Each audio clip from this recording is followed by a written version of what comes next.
Place maintenant à notre invité ce midi, Didier Sandoz, bonjour. Bonjour. Vous êtes le président de l'association La Sapodia qui défend la place du handicap dans le sport et qui milite pour le don de moelle osseuse. Vous organisez de jeudi à samedi un défi pour des vies. De quoi s'agit-il ?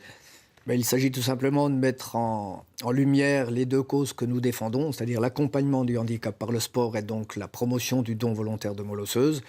Et cette manifestation regroupe ces deux causes que nous défendons.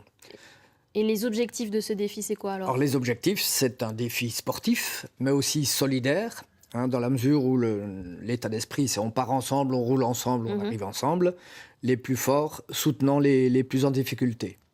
Donc nous allons parcourir 420 km en l'espace de 2 jours, les 2 premiers jours, à travers le Doubs et le Jura. On voit la carte d'ailleurs derrière vous. Donc on va traverser beaucoup de villes de Franche-Comté.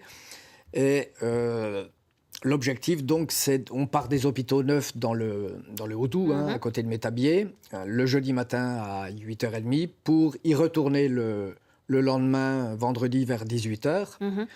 Avec des animations tout le long du parcours. Et l'objectif vraiment premier, c'est de faire connaître donc le don de moelle osseuse qui souffre quand même de pas mal de préjugés. Absolument, de préjugés, c'est-à-dire qu'il y a en général une confusion entre la moelle osseuse et la moelle épinière.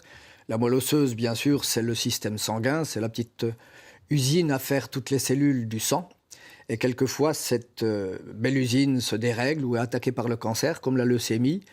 Et les médecins parfois vont chercher à remplacer ce système par celui d'une autre personne. C'est ce qu'on appelle une greffe de moelle osseuse. Seulement, il faut être compatible génétiquement, donc c'est très rare. Et en plus, il faut être inscrit sur un fichier. Donc, en ce qui concerne la Sapodia, son rôle, c'est de recruter, d'inciter des jeunes à s'inscrire sur ce fichier pour peut-être un jour être appelés. Et pour ce faire, nous intervenons sur les collectes de sang de la région où nous rencontrons des jeunes. Et on le fait sur les collectes de sang parce que si le jeune est d'accord, l'infirmière va prélever un petit échantillon de sang qui permettra d'établir sa carte d'identité biologique qui est nécessaire pour son inscription dans le fichier pour juger ultérieurement de sa compatibilité. Et tous ces événements-là, parce qu'on parle de vélo, mais il y a aussi du ski tout au long de l'année, est-ce que ça a un vrai impact sur le nombre de donneurs ? Est-ce que vous avez réussi à mobiliser ? Bien sûr, c'est-à-dire qu'on a mis en place cette organisation avec l'établissement français du sang de Besançon.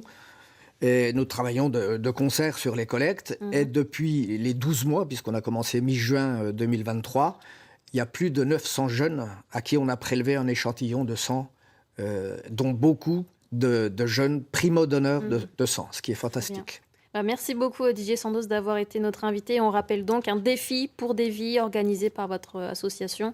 C'est de jeudi à samedi, départ et arrivée aux hôpitaux neufs. Merci à vous.